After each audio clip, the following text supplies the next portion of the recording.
sebelum kita memulai kegiatan ini, kita satu dalam doa sudah berdoa. Tuhan Bapa dalam kerajaan surga, terima kasih untuk hari ini yang Tuhan boleh karuniakan bagi kami, di mana kami boleh beraktivitas dari pagi hingga pada siang hari ini di tempat ini. Kami boleh melaksanakan semester dan saat ini kami akan mengikuti pembukaan bersama dengan Ibu Vero untuk membagikan kepada kami pengetahuan tentang diseminasi budaya positif. Allah Bapa dalam kerajaan surga, berkati Ibu Vero di dalam membawakan materi, pun kami Bapak Ibu guru yang akan mendengarnya. Kiranya kegiatan ini boleh berlangsung dengan baik. Semua itu demi hormat dan kemuliaan bagi nama-Mu. Sepanjang kegiatan kami ini kami serahkan ke dalam tangan Tuhan. Inilah doa kami dalam nama Tuhan Yesus kami berdoa. Amin. Terima kasih. Yang terhormat Ibu Kepala Sekolah dan Bapak Guru sekalian, pertama-tama saya mengucapkan terima kasih kepada Ibu Kepala Sekolah atas dukungannya sehingga saya bisa berada di sini di ruangan ini bersama dengan Bapak Ibu untuk melaksanakan tugas saya dalam program guru penggerak ini, melaksanakan aksi nyata tentang menyebarkan pemahaman tentang budaya positif kepada kepala sekolah dan kepada rekan guru yang ada di sekolah. Saya juga berterima kasih kepada Bapak Ibu guru sekalian yang telah menyempatkan diri meluangkan waktu untuk hadir bersama-sama. Kegiatan ini tujuannya untuk saya ingin mengajak Bapak Ibu, semoga Bapak Ibu tergerak ya untuk mengimplementasikan budaya positif di sekolah kita yang kita cintai. Budaya positif di sekolah yaitu nilai dan kebiasaan di sekolah yang berpihak pada murid agar mereka dapat berkembang menjadi pribadi yang kritis, penuh hormat, dan bertanggung jawab sesuai dengan profil pelajar Pancasila.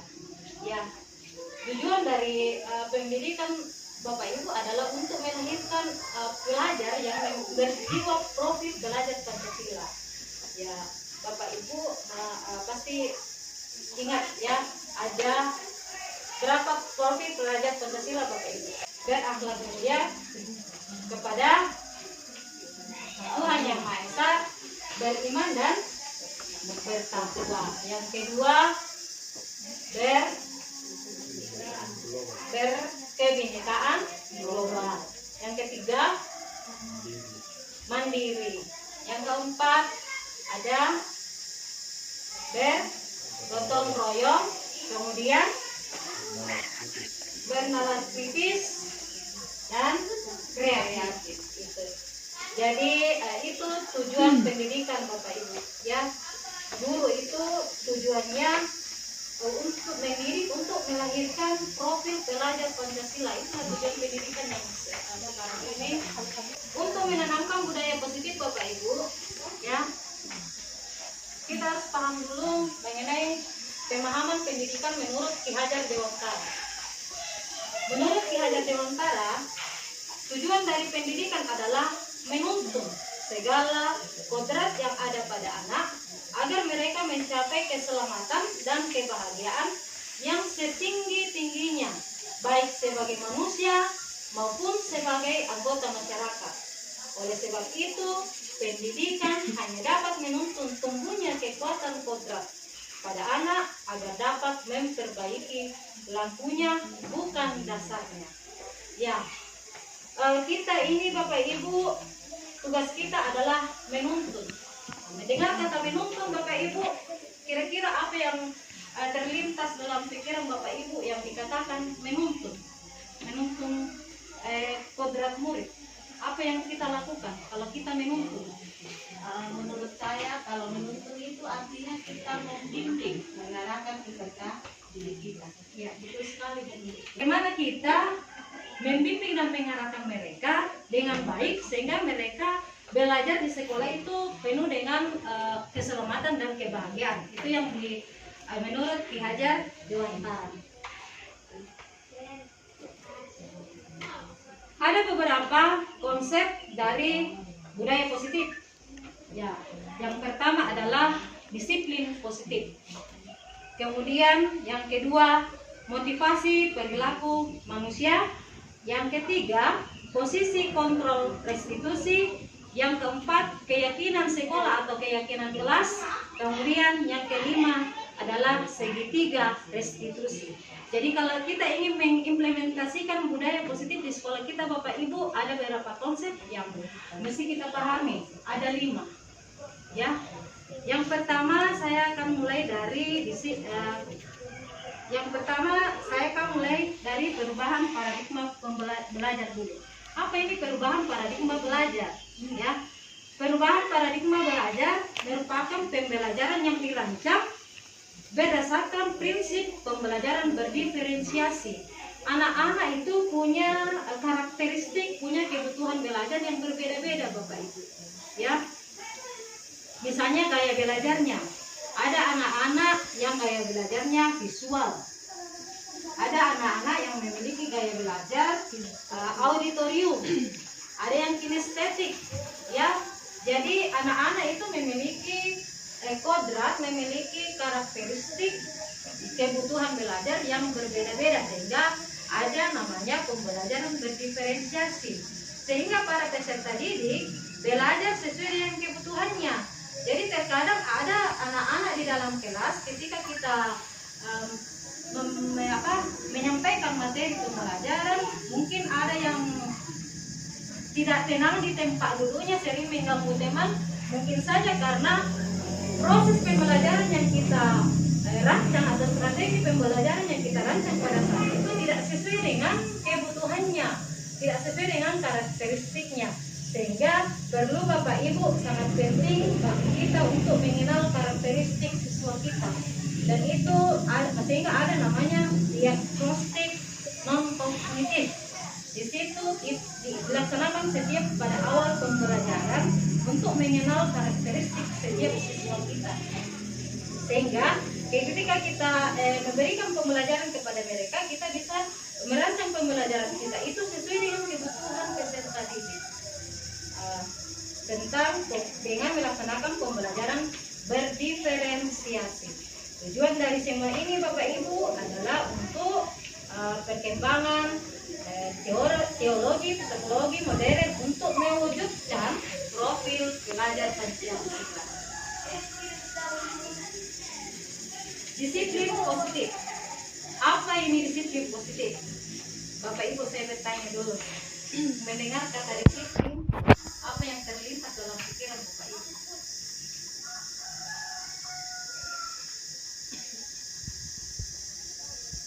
Apa yang terlintas dalam pikiran Bapak Ibu kalau Bapak Ibu mendengarkan kata disiplin?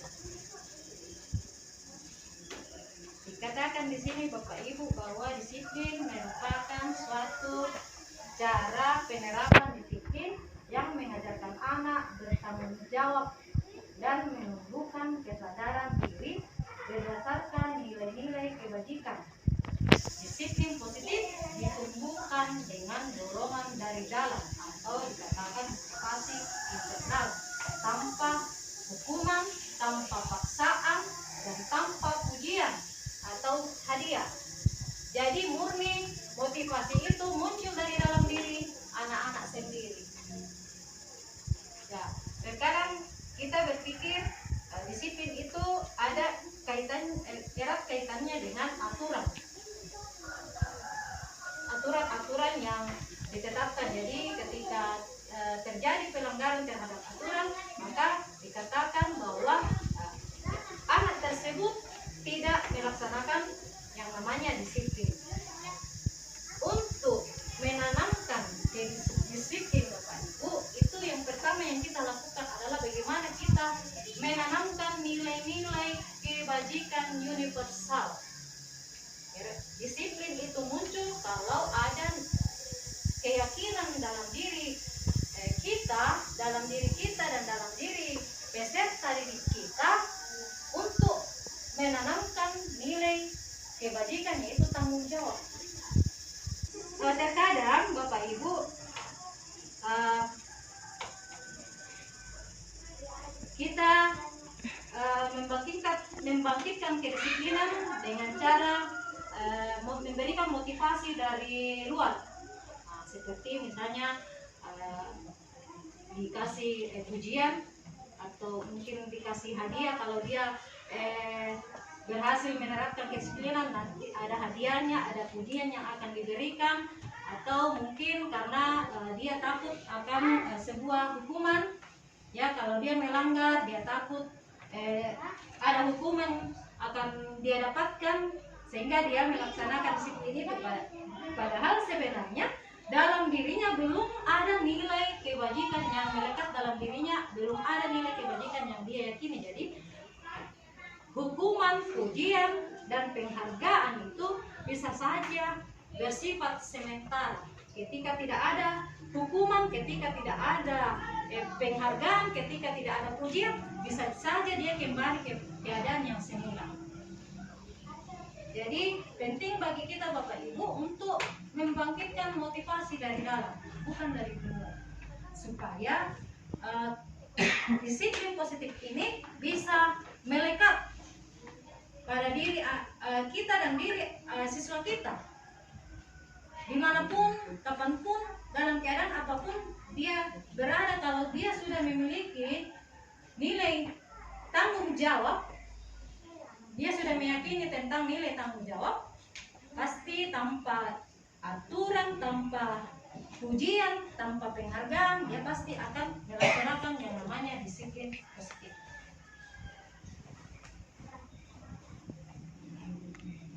Ada beberapa miskonsepsi atau pemahaman yang keliru tentang kontrol berdasarkan yang ditemukan oleh Dr. William Glasser dalam bukunya, yaitu Choose Theory. Ya, yang pertama, mungkin kita menganggap bahwa guru mengontrol siswa, kita mengontrol murid, kita yang mengontrol murid, ya, kita mengontrol anak-anak supaya anak-anak melakukan sesuai dengan apa yang kita lakukan, sesuai dengan aturan-aturan yang ditetapkan. Kita yang kontrol mereka supaya mereka tidak melanggar aturan yang sudah ditetapkan. Itu terkadang kita lakukan Bapak Ibu, ya. Jadi guru yang mengontrol murid. Pertanyaannya Bapak Ibu, apakah Bapak Ibu kalau melakukan hal tersebut, apakah itu akan berlangsung lama dalam diri anak? Apakah ketika Bapak Ibu sudah tidak mengontrol, atau mungkin karena kesibukan yang lain, ada hal lain yang dilakukan, lalu Bapak Ibu tidak sempat untuk mengontrol mereka, apakah anak tersebut tidak akan melanggar? Kemudian terkadang juga kita berpikir bahwa semua penguatan positif, efektif, dan bermanfaat yang kita berikan kepada anak-anak itu bisa mengubah anak-anak menjadi disiplin, akan memberikan disiplin positif bagi dirinya. Misalnya penguatan seperti misalnya kalau kita mengatakan, kalau kamu ingin nilaimu 100, belajar di rumah, segala macam nasihat kita berikan. Tetapi apakah nasihat-nasihat yang kita berikan ini Bapak Ibu bisa bahwa anak-anak akan melaksanakan itu? Anak akan melaksanakan nasihat tersebut? Belum tentu, karena di dalam dirinya muncul motivasi dari luar, bukan dari dalam dirinya sendiri, bukan karena keinginannya. Nah, tugas kita Bapak Ibu bagaimana membangkitkan motivasi dari dalam dirinya. Jangan hanya ketika kita mengontrol dia, kita tidak mengontrol dia tidak melaksanakan. Contoh yang nyata sekali Bapak Ibu, kalau ada guru di dalam kelas, anak-anak senang belajar, tetapi ketika tidak ada guru di dalam kelas, anak-anak seperti pasar. Berarti guru mengontrol, memberikan penguatan dan sebagainya itu tidak menjamin Bapak Ibu bahwa anak-anak pasti akan menerapkan disiplin positif. Kemudian yang ketiga adalah kritik dan membuat orang merasa bersalah dapat menguatkan karakter. Terkadang kalau anak-anak melakukan sebuah pelanggaran, ya kadang dikuat mengumpami, kenapa kamu begitu? Kamu mengecewakan ibu. Ibu kemarin katakan sebaiknya kamu kerjakan tugas ini dengan baik-baik, belajar baik. Ibu kemarin sudah kasih nasihat supaya kau belajar baik-baik, supaya ulang nilaimu tidak seperti ini. Ibu sangat kecewa. Kata-kata sangat kecewa ini tidak akan menguatkan karakter anak, Bapak Ibu, tapi justru akan memberikan dampak negatif bagi dia. Dia akan merasa bahwa dirinya adalah seseorang yang membuat ya orang lain merasa kecewa. Jadi kata-kata seperti itu Bapak Ibu sebaiknya kita hindari, membuat anak-anak merasa bersalah. Karena kata-kata tersebut bukan menguatkan anak-anak, tetapi justru bisa memberikan dampak yang negatif terhadap anak-anak. Yang keempat, ya pemahaman yang keliru yang keempat yaitu orang dewasa memiliki hak untuk memaksa. Ya. Terkadang karena kita saya guru, kamu harus mendengar apa yang saya katakan, apa yang saya sampaikan, didengarkan. Karena kita merasa kita dewasa dan mereka anak-anak, lalu kita merasa bahwa kita memiliki hak sebagai guru untuk memaksa dia melakukan sesuatu yang kita inginkan. Apakah itu akan menguatkan karakter disiplinnya Bapak Ibu? Tentu tidak, karena kemungkinan dia melakukan itu hanya karena terpaksa. Hanya karena terpaksa, mungkin karena hanya takut sama kita, sehingga dia melakukannya. Hal seperti itu Bapak Ibu tidak akan bertahan dalam diri siswa kita.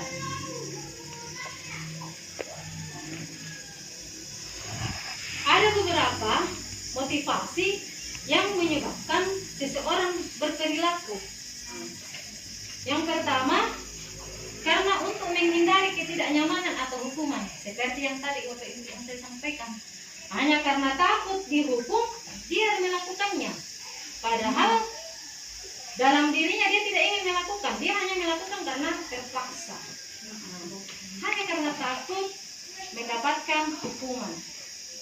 Hanya karena tidak ingin merasa tidak nyaman sehingga dia patuh. Kemudian yang kedua, untuk mendapatkan imbalan atau penghargaan dari orang lain. Terkadang Bapak Ibu ya, saya juga pernah lakukan ini dulu, tapi semua kedepannya saya tidak melakukan. Saya terkadang pernah saya katakan kepada anak, siapa yang dapat nilai 100, ibu guru akan kasih sesuatu. Jadi diberi janji, ya kita memberikan janji berupa hadiah. Apakah itu efektif Bapak Ibu? Apakah itu akan efektif? Belum tentu. Karena kalau misalnya ya kita memberikan hadiah, baru dia terima hadiahnya lalu tidak seperti yang dia harapkan, tidak sesuai yang dia inginkan, tentu dia akan merasa kecewa. Kemudian atau mungkin dia sudah belajar, dia sudah mendapatkan nilai 100 dan mungkin karena sesuatu dan lain hal kita lalai dengan janji kita, tentunya kekecewaan itu akan muncul terhadap anak-anak. Jadi memberikan janji ya berupa hadiah kepada anak-anak untuk melakukan sesuatu itu adalah langkah yang kurang tepat untuk memberikan motivasi kepada anak-anak untuk berperilaku. Ya. Yang ketiga adalah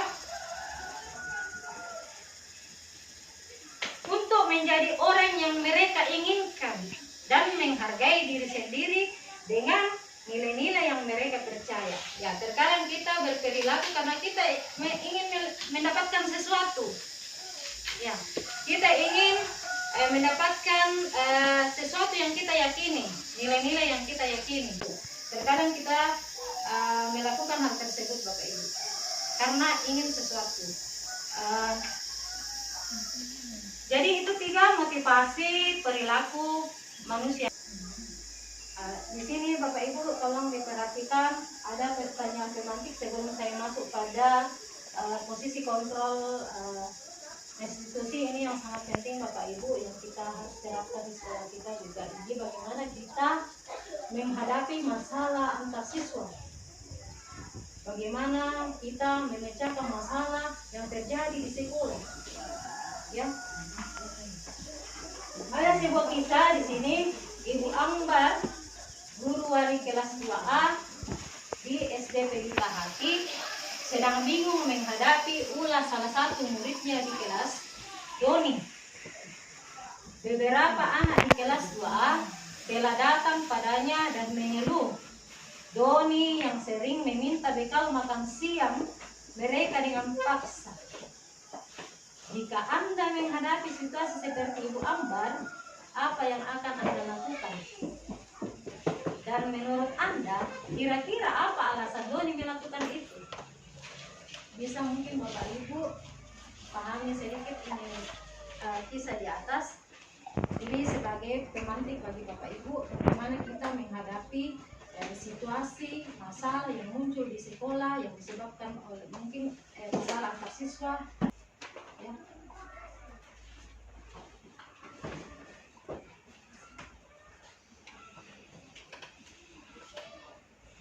Ada beberapa posisi kontrol, ya.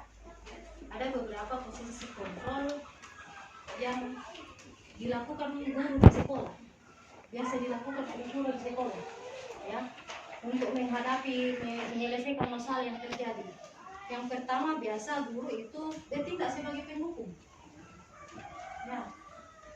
Si A melanggar, dikasih hukuman. Bapak Ibu mesti kita pahami, ya, apa itu hukuman. Hukuman itu adalah sesuatu yang kita berikan kepada anak-anak, tidak ada kaitannya dengan kesalahan yang dia lakukan.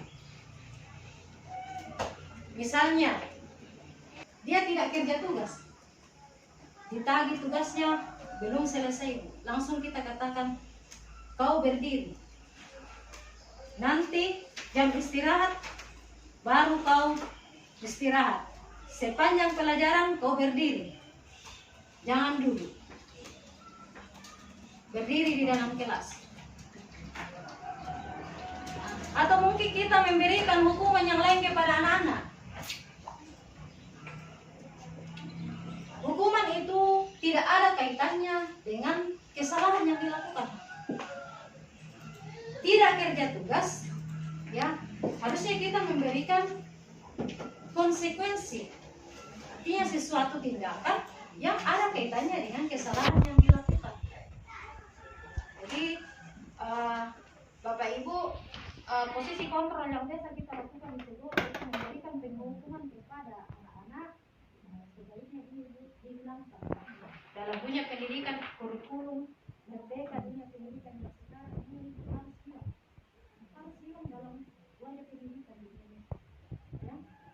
Guru yang memberikan penghukuman. Yang kedua adalah guru sebagai pembuat merasa bersalah. Ya, tadi ada miskonsepsi memberikan kata-kata yang membuat anak-anak merasa bersalah. Ya, guru memposisikan dirinya membuat anak-anak merasa bersalah. Misalnya tadi, ya, Doni, kisah Doni tadi. Kalau kita panggil Doni karena suka mengambil makanan temannya, lalu kita mengatakan kata-kata kepada Doni, kau itu mengambil makanan temanmu dengan paksa, kau membuat temanmu kelaparan. Itu kan membuat dia merasa bersalah. Ya. Jadi hindarilah kata-kata yang membuat anak-anak merasa bersalah. Kemudian yang ketiga, guru sebagai teman. Nah, terkadang kita Bapak Ibu menempatkan diri kita sebagai teman. Kadang kita bersenda guru dengan siswa, berbicara dengan siswa dengan ramah, sangat ramah, ya, semuanya Bapak Ibu, tetapi pada situasi dan konteks yang tepat. Jangan pada saat dalam keadaan kita memposisikan diri sebagai untuk mengontrol, ya, untuk mengontrol perilaku siswa kita. Apalagi kalau misalnya ada sebuah masalah yang mungkin, jangan sampai kita menempatkan posisi kita sebagai teman, ya. Ada sebuah kasus yang pernah kami bahas di dalam pendidikan guru penggerak, ya. Ada dan bisa relate dengan yang terjadi di sekolah kita, Bapak Ibu, ya. Misalnya ada mahasiswa yang datang mengajar di sekolah kita. Terkadang anak-anak di dalam kelas itu, anak-anak berpikir bahwa mereka bisa menjadi teman. Apalagi kenapa berpikir, ya sering saya perhatikan begitu, Bapak Ibu, ya. Anak-anak mahasiswa itu berperilaku seperti teman kepada anak-anak. Saya lihat seperti itu. Nah, kemudian guru sebagai pemantau. Yang kau lakukan aturannya seperti ini, maka memberikan solusi dengan cara memberikan konsekuensi. Lebih baik daripada yang tadi langsung memberikan hukuman kepada anak-anak atau memberikan kata-kata yang membuat mereka merasa bersalah, ya. Kemudian saya ingin jelaskan sedikit di sini, Bapak Ibu, tentang hukuman dan konsekuensi. Mengapa hukuman itu harus dihilangkan, ya? Mengapa? Dampaknya sangat besar bagi peserta didik kita, Bapak Ibu, ya. Karena hukuman itu tindakan yang kita berikan itu bersumber dari guru. Kita guru yang memberikan solusi tindakan kepada anak-anak untuk menyelesaikan masalahnya. Misalnya Doni, ya, ini cerita tadi. Misalnya Doni, karena kamu Doni mengambil makanan temanmu besok, ya, atau sebentar kamu tidak usah istirahat di dalam kelas saja, atau duduk di ruang guru bersama ibu guru. Karena kita mau supaya Doni tidak pergi meminta-minta makanan temannya. Apakah itu adalah solusi yang tepat, Bapak Ibu? Ya. Sebaiknya Bapak Ibu kita memberikan konsekuensi kepada Doni. Dan konsekuensi itu diberikan ketika kita sudah memanggil secara langsung, mencari tahu, ya, apa latar belakang sehingga Doni melakukan hal tersebut, lalu kita memberikan solusi. Nah, kita masuk pada posisi kontrol yang terbaik, Bapak Ibu, yang sebaiknya kita lakukan sebagai guru, yaitu sebagai manajer. Bagaimana kita menempatkan diri sebagai manajer? Ketika ada masalah, Bapak Ibu, ya, kita harus tahu, ya, karena orang berperilaku itu pasti ada sesuatu yang dia inginkan. Ya, tadi ada motivasi perilaku, ada sesuatu yang dia inginkan. Mari kita gali, kita cari tahu apa sih yang dia inginkan. Si Doni ini selalu mengambil makanan temannya, apa sih yang dia inginkan? Kenapa dia seperti itu? Nah, kita panggil Doni secara pribadi, lalu kita gali apa kebutuhan dasar yang sebenarnya yang Doni inginkan ini, apa sih yang dia inginkan, apa sih motivasi dia berperilaku seperti itu, ya. Ini ya Bapak Ibu, ya, di antara kelima posisi kontrol tersebut, posisi kontrol yang terbaik yang sebaiknya dilakukan oleh guru adalah sebagai manajer. Dalam menyelesaikan suatu masalah, guru berbuat sesuatu bersama dengan murid, mempersilahkan murid mempertanggungjawabkan perilakunya, mendukung murid agar menemukan solusi atas permasalahannya sendiri. Kita gali, kita cari tahu latar belakang apa yang membuat si Doni selalu merebut makanan temannya dan apa tujuan dia melakukan tersebut. Dan solusinya itu bukan dari kita, Bapak Ibu. Jangan kita yang kasih supaya kau tidak mengulang lagi hal tersebut. Saya kasih solusi seperti ini. Misalnya, saya akan hubungi orang tuamu supaya tiap pagi dia siapkan kau bekal. Misalnya seperti itu. Yang memberikan solusi, Bapak Ibu, adalah si Doni sendiri. Si Doni sendiri. Ya. Jangan guru yang memberikan solusi. Nanti saya akan lanjut menjelaskan tentang itu, Bapak Ibu, pada segitiga restitusi. ya. Tetapi mesti kita pahami dulu Bapak Ibu, untuk menerapkan budaya positif perlu adanya keyakinan kelas. Apakah ya Bapak Ibu sudah belajar tentang disiplin positif ya? Saya lihat di PMM ada disiplin positif, dan saya lihat juga di kelas kita sudah ada keyakinan kelas. Sudah ada di kelas kita tentang keyakinan kelas. Apa ini keyakinan kelas? Atau apa ini keyakinan sekolah? Keyakinan kelas adalah fondasi dan arah tujuan sebuah sekolah atau kelas yang akan menjadi landasan dalam memecahkan konflik atau permasalahan di dalam sebuah sekolah atau kelas. Bapak Ibu, kalau kita membuat keyakinan kelas, bisa saya diberikan satu contoh, Ibu Selvika bisa memberikan satu contoh kalimat yang menunjukkan keyakinan kelas yang ada di dalam kelas yang kita buat itu. Contoh, atau Ibu Agus, contoh keyakinan satu saja, contoh keyakinan kelas yang kita buat di dalam kelas kita. Ada yang bisa memberikan contoh? Datang tepat waktu. Datang tepat waktu. Itu salah satu keyakinan kelas yang ada di kelasnya Ibu Agus. Kalau Ibu Neni? Kedua, lepas sepatu sebelum masuk kelas. Lepas sepatu sebelum masuk kelas. Kalau Ibu Mary? Kelas dalam keadaan bersih sebelum mulai pembelajaran. Kelas keadaan bersih sebelum mulai pembelajaran. Kalau saya Bapak Ibu, ini salah satu keyakinan kelas yang saya sudah pelajari dulu. Ya. Kalau Ibu Septi ada? Cara duduknya siswa dalam pembelajaran. Bapak Ibu, keyakinan sekolah atau keyakinan kelas itu mengandung nilai-nilai universal, nilai-nilai kebajikan.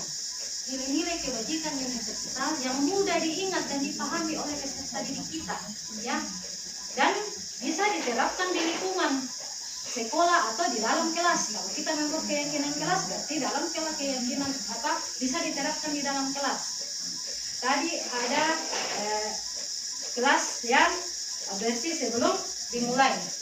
Kita bisa membuat keyakinan kelas dengan nilai universal, yaitu kebersihan. Ya, kebersihan. Jadi bisa dikuat, jagalah kebersihan kelas. Seperti itu. Jadi keyakinan kelas itu Bapak Ibu adalah pernyataan-pernyataan yang mengandung nilai-nilai universal. Bersama nilai-nilai kebajikan universal seperti kebersihan tadi, kesehatan, tanggung jawab, ya, saling menghormati, saling menghargai, banyak nilai-nilai kebajikan, ya. Saya kita katakan di dalam kelas kita saling menghargai, kita saling menghormati, ya. Salah satu juga nilai-nilai kebajikan Bapak Ibu kalau kita menerapkan budaya 5S.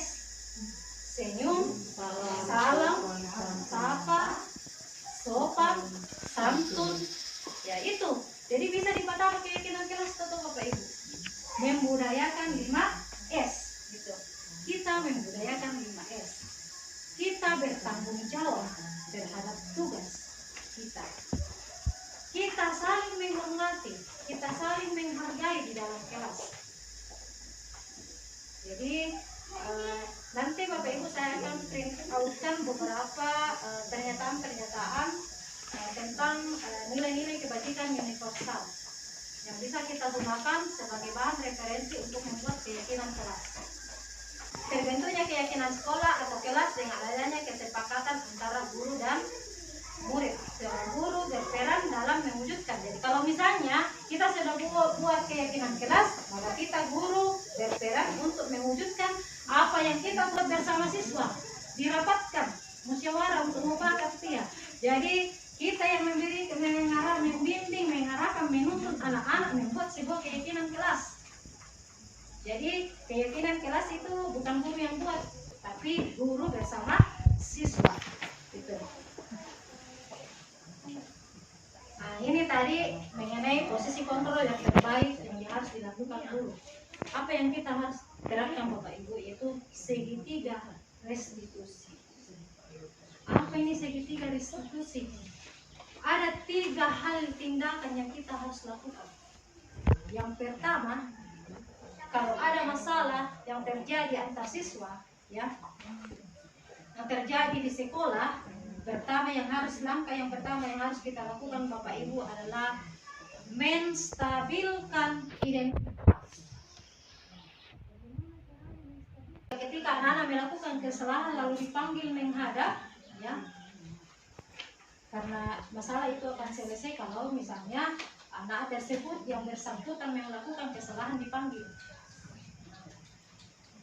Ketika dipanggil, yang pertama yang harus dilakukan adalah menstabilkan identitas. Menstabilkan identitas dilakukan berdasarkan prinsip bahwa membuat kesalahan adalah bagian dari proses pembelajaran yang nantinya akan menggeser identitas gagal ke arah identitas sukses.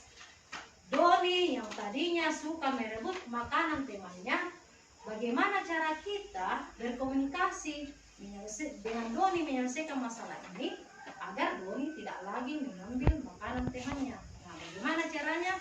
Karena kalau Doni sudah datang menghadap Bapak Ibu, jangan sampai kita memulai dengan kata-kata yang bisa membuat dia takut. Pasti dia sudah merasa takut. Nah, bagaimana kita? Langkah pertama yang harus kita lakukan adalah menstabilkan identitas. Baguslah kalau fisiknya kuat untuk menerima kata-kata kita, gertak kita. Tetapi kalau anak itu tidak terbiasa digertak di rumah, lalu kita gertak lalu pingsan. Bagaimana Bapak Ibu, ya? Jadi pertama yang harus kita lakukan adalah menstabilkan identitas. Nah, ikutan memilong. Guru dengar dari temanmu, kamu sering memaksa temanmu mengambil makanan temanmu dengan secara paksa. Kenapa kamu melakukan itu? Pasti dia punya alasan. Setelah dia mengatakan alasannya, dia mau pakatan atau lupa. Ibu guru panggil kamu bukan untuk memberikan tindakan atas kesalahan kamu, tetapi mari kita mencari solusi agar kesalahan tersebut tidak terulang lagi. Bisa Doni yang awalnya takut pasti sudah mulai luluh, suasananya akan sudah mulai berubah, atmosfernya Doni pasti akan mulai berubah. Yang setelah itu Bapak Ibu kita lanjut pada tindakan yang kedua, yaitu validasi tindakan yang salah. Mari kita validasi sendiri, kita dengarkan sendiri dari dia. Doni, apa sebenarnya tuh kesalahan yang aku lakukan? Pasti bahwa saya selalu mengambil makanan teman saya secara paksa. Nah, itu sudah memvalidasi. Dia sendiri yang menyatakan apa kesalahan dia. Jadi sadari itu kesalahannya.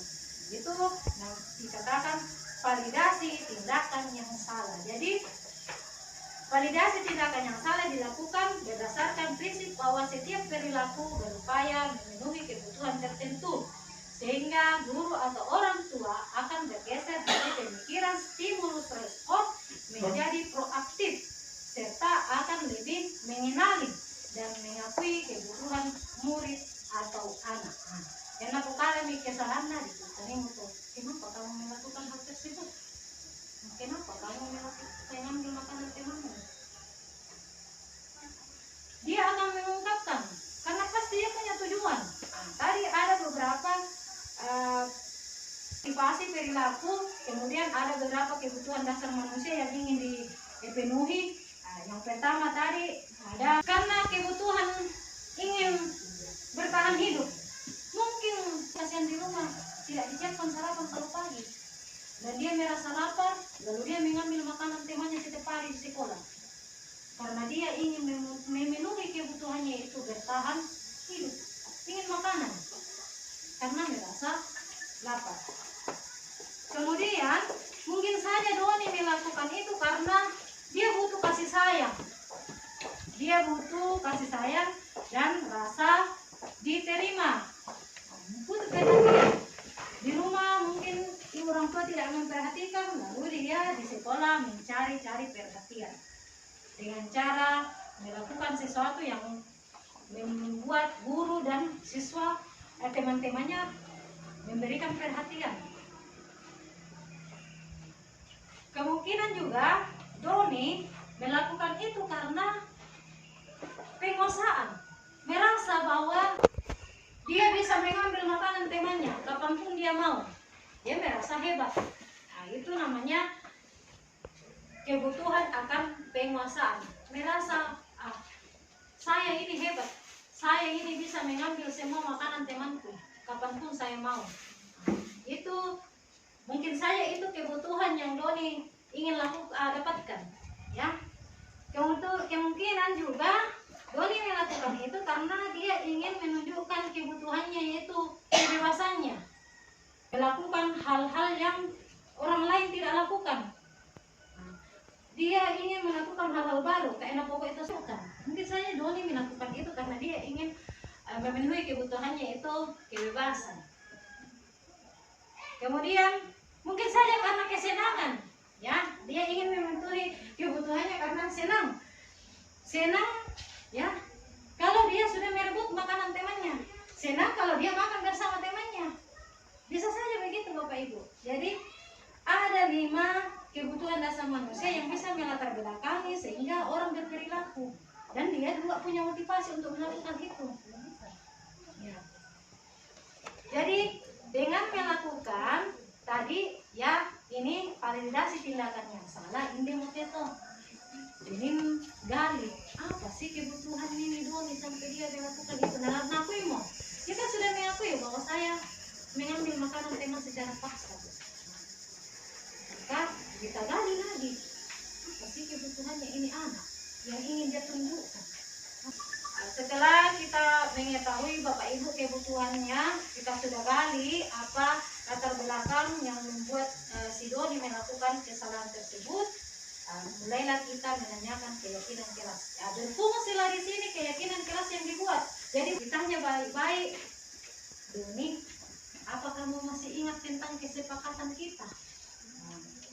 Mungkin dia akan mengatakan, saya melanggar saling menghargai, saya melanggar saling menyayangi.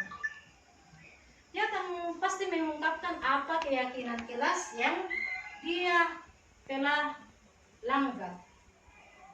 Ini yang makanya keyakinan kelas itu penting untuk kita buat Bapak Ibu, ya. Sebelum memulai proses pembelajaran, pertama yang harus kita lakukan adalah membuat kesepakatan dengan anak-anak dulu, ya. Nah, di sini kalau dia sudah tahu apa kesalahan yang dia lakukan, kita bisa bertanya kepada Doni, kalau kamu sudah tahu kesalahanmu, bagaimana caramu untuk memperbaiki? Apa yang akan kamu lakukan untuk memperbaiki itu? Pasti dia akan berpikir. Dia mulai akan berpikir, ya, apa yang akan dia lakukan untuk menebus kesalahannya supaya tidak terulang lagi. Jadi Bapak Ibu, solusi bukan datang dari kita, tapi datang dari siswa sendiri. Untuk menerapkan segitiga restitusi ini Bapak Ibu, adakah yang ingin ditanyakan? Mulai dari menstabilkan identitas, kemudian kita validasi tindakan, karena untuk membentuk budaya positif Bapak Ibu di sekolah, kita harus menciptakan lingkungan yang aman dan nyaman dan menyenangkan bagi anak-anak. Jangan sampai dia datang dari rumah bersemangat mau belajar, sampai di sekolah menjadi malas belajar. Karena mungkin kita menciptakan lingkungan belajar yang tidak aman dan nyaman dan menyenangkan bagi dirinya. Adakah Bapak Ibu yang ingin berbagi praktik baiknya dan menangani siswa di dalam kelas? Atau mungkin ada masalah yang terjadi di dalam kelas itu, langkah-langkah yang kita bisa lakukan untuk menyelesaikan masalah tersebut, bisa kita sharingkan di sini. Tapi solusinya itu datang dari itu sendiri. Kalau tidak ada yang ingin disampaikan untuk kita sharingkan bersama, ya, saya berdiri di sini Ibu bukan karena saya lebih dari Bapak Ibu, ya, bukan, sama sekali tidak. Saya berdiri di sini ini untuk sharing dengan Bapak Ibu apa sedikit pengetahuan yang saya dapatkan selama 2 bulan ini mengikuti program guru penggerak. Jadi mungkin ada Bapak Ibu yang ingin bertanya, saya persilakan, atau mungkin ada yang ingin memberikan tanggapan, saya persilakan, atau kasus yang ingin di-sharingkan bersama. Terima kasih.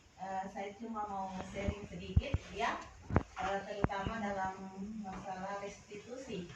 Bagi saya pribadi, restitusi ini mungkin masalah bagi saya, terutama kendala yang mungkin menjadi tantangan buat saya bagaimana saya menerapkan restitusi ini, karena kita sudah terbiasa dengan pengalaman kita sebelumnya, jadi sulit untuk mengontrol diri. Nah, itu yang menjadi tantangan buat saya. Terus mungkin ada masukan dari teman-teman bagaimana caranya itu yang menurut saya pada diri saya sendiri memang ingin berubah, tapi yang menjadi masalah bagi saya ini adalah mengontrol diri. Nah, itu yang mungkin ada masukan dari teman atau Ibu Vero yang sudah ada sedikit berbagi masukan buat saya yang bisa saya terapkan di jalan saya. Terima kasih. Terima kasih Bu Mary. Mungkin ada tanggapan dari Bapak Ibu tentang masalah yang dihadapi oleh Ibu Mary. Dia ingin menerapkan menempatkan dirinya pada posisi kontrol manajer dan mau menerapkan segitiga restitusi, tetapi karena pengalaman belajar selama ini, ya guru-guru dulu Bapak Ibu kita tahu ya, banyak penghukuman, ya, dan hukuman itu berupa hukuman fisik, Bapak Ibu. Karena kita sekarang ini menghadapi anak-anak dengan zamannya sudah berbeda Bapak Ibu. Jadi kalau zaman dulu kita seperti itu, kalau zaman sekarang mau diterapkan hal seperti itu, penghukuman secara fisik, saya yakin Bapak Ibu bisa didemo. Ki Hajar Jawa Utara mengatakan Bapak Ibu bahwa anak-anak itu dididik berdasarkan kodratnya. Kodratnya dididik sesuai dengan kodrat alam, ya, dan kodrat zaman. Kodrat alam menyesuaikan dengan bagaimana situasi lingkungan di mana peserta didik berada, di mana dia belajar. Itu. Nah, contohnya P5, karena kita lihat sendiri sekeliling kita ini banyak perkebunan, sawah. Yang bisa kita lakukan hanya perkebunan. Itu sudah sesuai dengan kodrat alam. Kita ini Bapak Ibu ibaratkan seorang petani, seorang tukang kebun. Kalau kita menanam Bapak Ibu, tentunya kita berharap tanaman kita bisa bertumbuh dengan baik dan menghasilkan buah yang melimpah. Pasti kita mengharapkan hasil yang terbaik. Sekolah Bapak Ibu adalah tempat kita menanam peserta didik kita, murid kita. Itulah tanaman kita yang harus kita jaga, kita tuntun dengan baik, kita rawat. Bagaimana caranya sehingga dia bertumbuh dengan baik.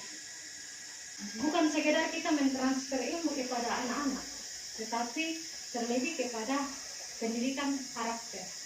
Bagaimana anak-anak itu bertumbuh dengan baik sesuai dengan kodratnya.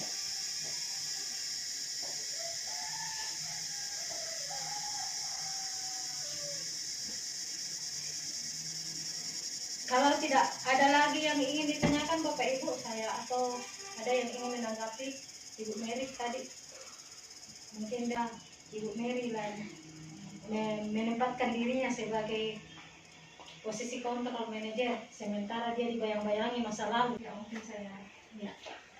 Terima kasih. Ya, jika kita berbicara tentang pola mengajar, dan kita bandingkan dengan pola mengajar pada masa-masa yang lalu dan sekarang itu, ya kesenjangannya luar biasa jauhnya. Artinya pengalaman kita pola mengajar guru-guru yang dulu itu betul-betul dirasakan berdampak yang negatif menurut pemikiran kita, tetapi yang sebenarnya itu dampaknya itu luar biasa. Seperti dulunya itu ketika kita tidak mengerjakan PR-nya 2 nomor, lidi dari kaki itu berbekas 2. Ya, betul-betul lo di bermanifestasinya atau bulu-bulu, tetapi ada dampaknya. Tetapi kalau kita mau terapkan pola seperti itu sekarang, nah saya tidak ada masalah. Yang saya lihat di sini pengalaman dalam menyelesaikan atau membentuk karakter seseorang di masa sekarang ini tidak harus melakukan kekerasan fisik. Yang terpenting adalah kita tahu latar belakang dari sikap siswa tersebut. Suci betul-betul ada ibu ingat contoh yang dia kasih, selalu merampas makanan temannya. Kita harus tahu latar belakangnya dia, mengapa dia melakukan hal seperti ini.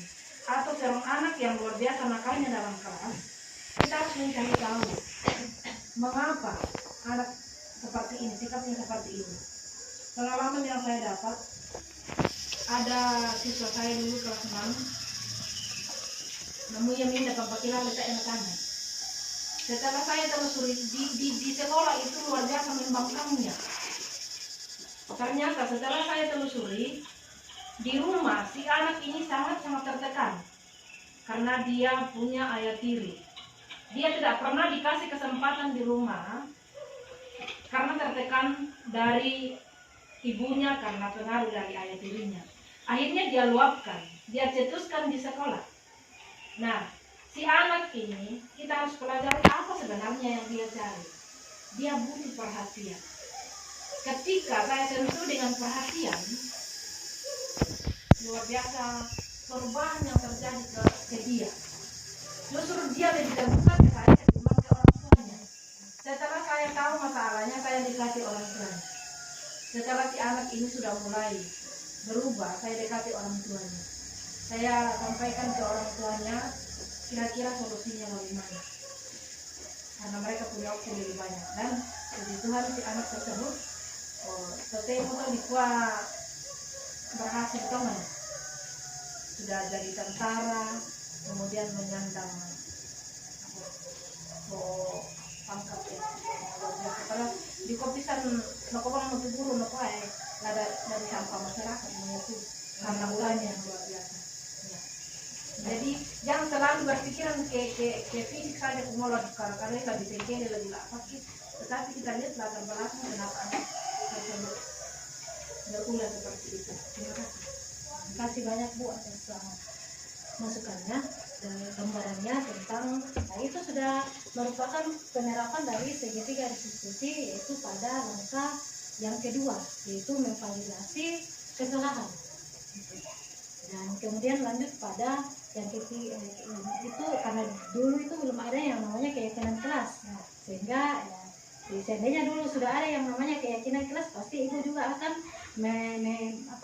melanjut pada langkah yang ketiga, itu keyakinan kelas, menanyakan keyakinan pasti. Jadi langkah yang ibu kepala sekolah tadi lakukan sudah pada tahap pertama dan tahap kedua.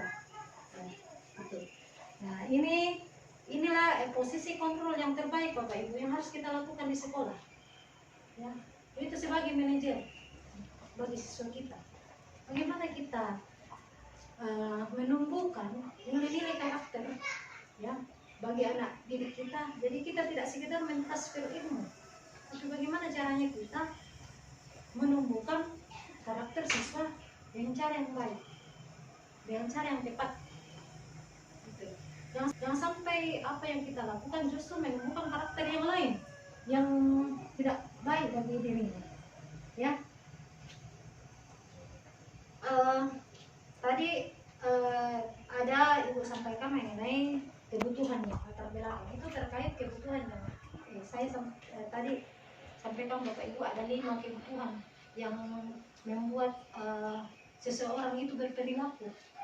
5 kebutuhan dasar yang melekat pada diri kita. Nah, itu menjadi latar belakang kita untuk melakukan sesuatu, berperilaku. Ya. Tadi saya mengatakan Bapak Ibu bahwa sekolah ini adalah ladang tempat kita menanam ibaratkan kita petani di sekolah tempat kita menanam, apa yang kita tanam ya murid. Bagaimana kita merawat tanaman ini sehingga bertumbuh dengan baik, menghasilkan buah yang baik.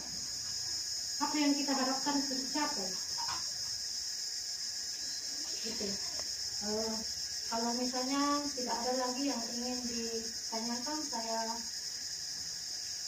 ucapkan terima kasih. Ada yang ingin ditanyakan, mungkin Pak Guru, Pak Ustaz, pengalaman kita sharing. Saya berharap Bapak Ibu budaya positif ini bisa kita implementasikan di sekolah kita supaya anak-anak itu bisa aman, nyaman, dan menyenangkan berada di sekolah. Jadi mari Bapak Ibu kita terapkan budaya positif di sekolah kita, karena kebiasaan-kebiasaan itu yang kita lakukan secara terus-menerus itu akan menjadi sebuah budaya. Jadi kita pelak-pelak, kita perlahan-lahan melakukan menerapkan nilai-nilai kebajikan di sekolah, ya, karena guru itu pamong, kita tuh teladan. Jadi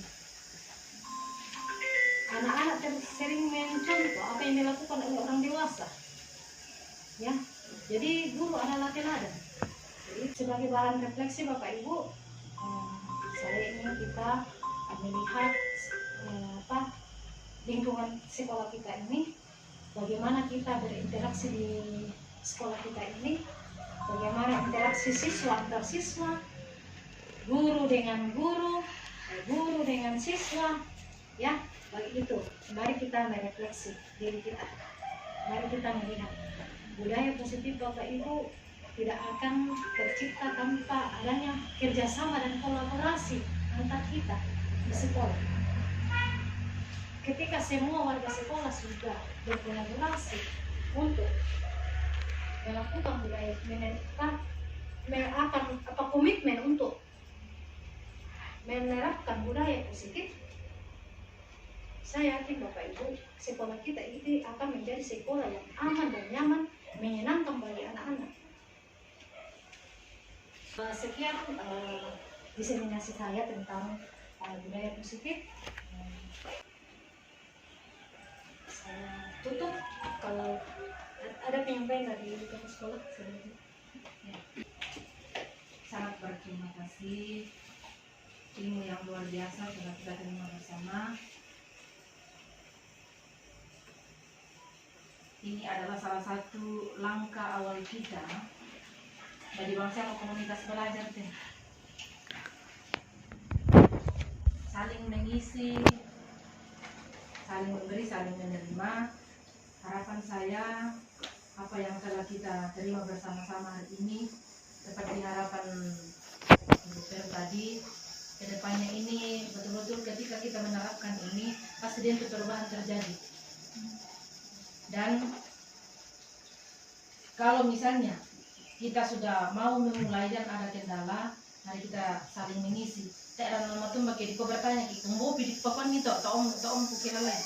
Ya, sama ya tuh Pak Perenginta lo ya, tidak akan mungkin sama nasang semua serap semua masuk di dalam memori kita. Pasti dengki itu umbai tangan merah, ya. Mari kita kembali. Misalnya lata terapkan, lata antar kita bertanya kembali. Dan kalau misalnya ada yang punya ide lain, silakan saling memberi. Data karena keinginan sangat itu ilmu yang kita miliki, saling berbagi.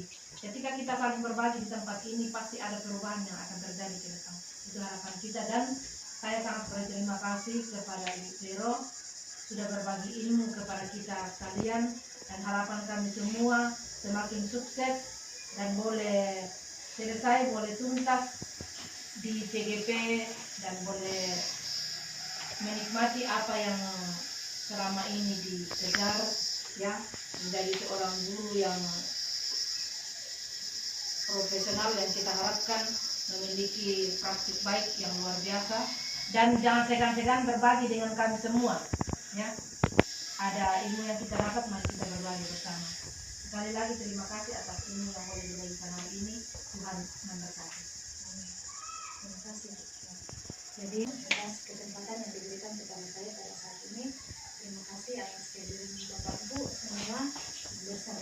membantu melaksanakan aksi nyata ini. Nah, untuk menutup kegiatan ini, mohon kesediaannya Pak Petrus untuk memimpin kita dan berdoa Pak menutup kegiatan kita.